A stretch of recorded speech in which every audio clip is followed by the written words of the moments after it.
Welcome to episode 22 of Antlia. Not as much action in this episode, but plenty of scheming. Things have been a little bit sketchy for Ermor lately. I'm sure these dogs here aren't helping at all. This actually isn't province defense. He was moving 10 Hastati through this province with a commander without any province defense, and these direwolves definitely are not anything to scoff at. Pretty big hit right there. Otherwise, not much to say other than he is swinging on through Yomi's cap circle. Now, he hasn't scripted this very meticulously. Just the big blob in the center without any hold commands, any lines, anything like that. Though I guess actually none of these commanders can do line formations. Commanders aren't scripted either, so they'll enter melee combat happily. A little bit worrisome. Same thing going on over here. Hopefully that won't be a problem for him. What's this? I never noticed him moving this army around here. Maybe he's just projecting some presence. Where there's kind of a void of activity for him is down in this area, which I think is a huge bummer due to the Crystal Sorceress recruitment on this province. And we know Vanheim is sneaking around here, so this could end up being a problem for him in the near future. This is pretty imposing though. Hastati are a pretty good for a massable unit. He's got quite a lot of them and a lot of forts. Casting a huge arcane probing net right now, probably hitting all of his provinces with it. Katis has received a message from Oceania saying that he's trying to wrangle an alliance together to try and take on Ermor, but is worried that Agartha is not going to slow the attack onto Katis and perceived on himself. I haven't seen any explicit evidence that Agartha has been attempting to invade Oceania yet. A couple of weird moves, that's about it. Here's a really pristine example of Luck 3 in action. A mountain of gold, a nice spread of elemental gems, and braces of protection. These are just the standard bracers. He's got them on this mage right here. Give a little bit of protection and defense at no penalty. Katis is not relieving this force, funnily enough. I think he's just going to keep on building up in here with reanimation and summons horned serpents now. That's cool. He's got a bunch of long dead. Tithian long dead, I'd say, is slightly above average. You do get some decent protection on some of the units, but the big thing is that you get the 2-attack slave warrior corpses with that. That's a pretty powerful strike right there.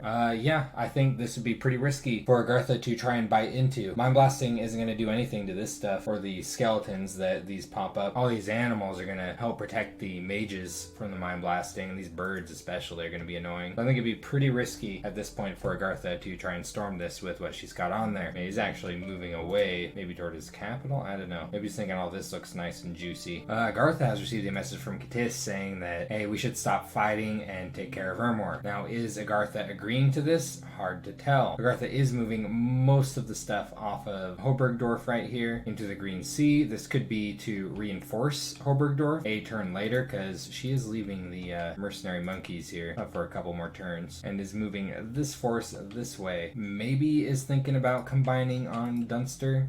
She could have moved to Stonegrave Mountains in another turn after building up some more if that was the case. To me, these movements look like a continued war with Katis. A lot of units right there. Empowering the Pretender, pretty sweet. We'll check what in. Fire? Okay. I wonder what the idea is there. I didn't forget to check out this battle on Katis' turn because it wasn't enormously interesting, Just like, look at this. What is that? 3 PD? 2 PD? Something like that. And we might as well watch Agartha mess up the doggos. A lot of bad dogs in this game. It's a pretty unusual force right here. I wonder what the locals think about these armies walking around. Troglodytes and slugs and zombies and shit. A swallow was seen chasing an eagle. This could be interpreted as an omen of war.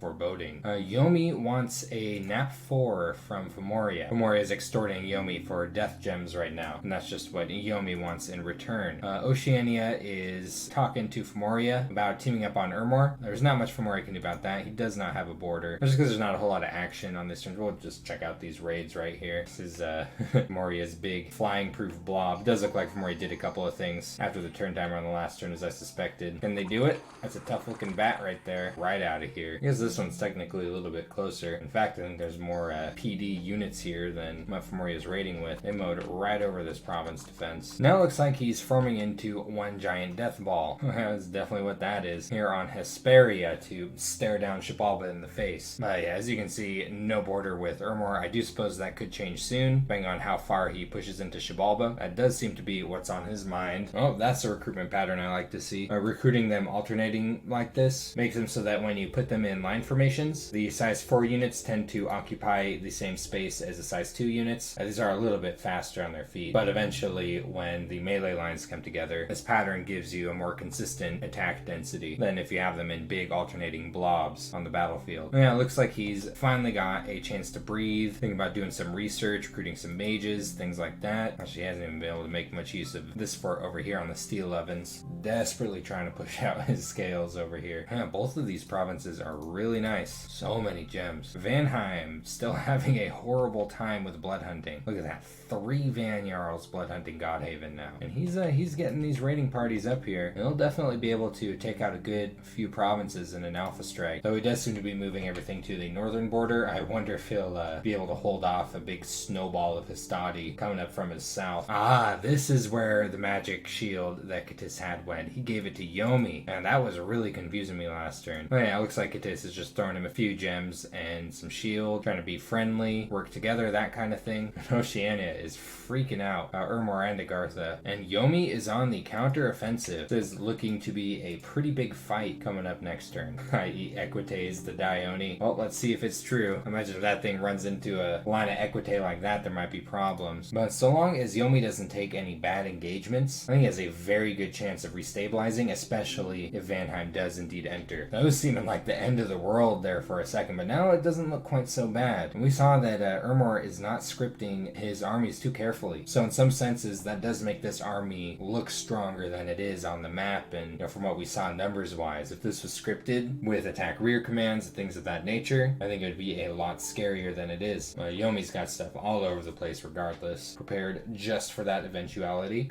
Create Revenant. That's funny. You don't see that one too much. Death 2, 9 death gems gets you a little Death 1 undead commander. Wonder what his idea is there. He's got plenty of Death 1 mages. Shabalba is a buzz. Got a message from Yomi saying that he's feeling good after taking that good fight against Urmor on his capital, saying that I will return to aid you against Femoria. Will be a little bit hard with that non-aggression pact if he's planning on abiding by it, that is. Shabalba's getting some blood slaves and earth gems along with that message. Scorpions blood hunting the capital. Oh, but this tribal chief that gave some stuff to Katis also seems to be on Shabalba's side. That's interesting. Sent him some gold and a weightless scale mail. Oh yeah, he slapped that right onto his Onaki. These things don't have the greatest amount of protection, but then they're penalty free. So pretty nice when you want a little bit of prot without the encumbrance. That's a lot of air gems though. Not that it cost him any to acquire them. Oh, this is a mercenary Obscuro he's got here to do some researching. Too bad there's no air revenant. I mean, an air 1 with an air 2 mage, that'd actually be pretty powerful. Cost the same as a revenant, that is. Yeah, he's just holding up to make one big old death ball. Lots of blood hunting, lots of scorpion binding. Oh, did we get our first Ozelotls? Oh, I don't see any yet, but he is binding Jaguar Fiends right now, so we'll see some next turn. Oceania has received thanks from Yomi for stirring everyone up about Urmor. Yeah, the earthly pleasures are long behind this lore master. You're not gonna get him into the water that way. He did get a Lion Tribe commander with the Siren though. A lot of commanders sitting on that cap. Oceania go octopus hunting. Ragtag group right here. Those water elementals should do plenty of work by themselves. Bonk, bonk. Oceania actually bought the Swimming Men, which are a mercenary group that cannot go above the water. Kind of interesting. I think he's really worried about this coming right down into his territory. Now, if I was in Agartha's shoes, I'd be wanting nothing to do with Oceania, be focusing on Katis. But I think at this point, Oceania wants something to do with Agartha, though he's pretty apprehensive about moving in. This thing is kitted up to fight. I wouldn't want to use this thing against Agartha at this stage in the game, or in general, really just end up getting mind blasted into oblivion. But we'll see how he performs. It is going to be really fun watching him flail all these weapons around. Now this I think wouldn't be too bad of a situation to slap up a Revenant in, though I guess he doesn't have the enchantment. Oh, he'll almost have enough construction to make a Skull Staff. Then he might be able to do something better up in Conjuration. Ooh, Specters. As if his Kraken doesn't die, raiding Agartha. Like, I think this is awesome. It's just, ooh, watching this mage turn be used for flinging around little daggers and axes in Agartha's face. But yeah, something of note, it does look like Oceania recruited these mercenaries on his capital, and now is moving them toward the front lines. Just in case you weren't aware, you can recruit mercenaries like here. You have a province selected, and they'll pop up in this province. It's going to be pretty handy in getting some units somewhere where you need them. In fact, whatever teleportation technology these mercenaries have is pretty incredible. You consider if like someone was to pay for the Master Assassin right now and get off of Katis, it could pop up like boom over here or wherever. That's been turn 23 of Antlia. A little bit of lull in the action, but we're getting some next turn. Seems like everyone's out there licking their wounds right now. We've got a big fight between Yomi and Ermor next turn. Might finally get an idea on what Agartha's doing, and I'll see you in the next episode.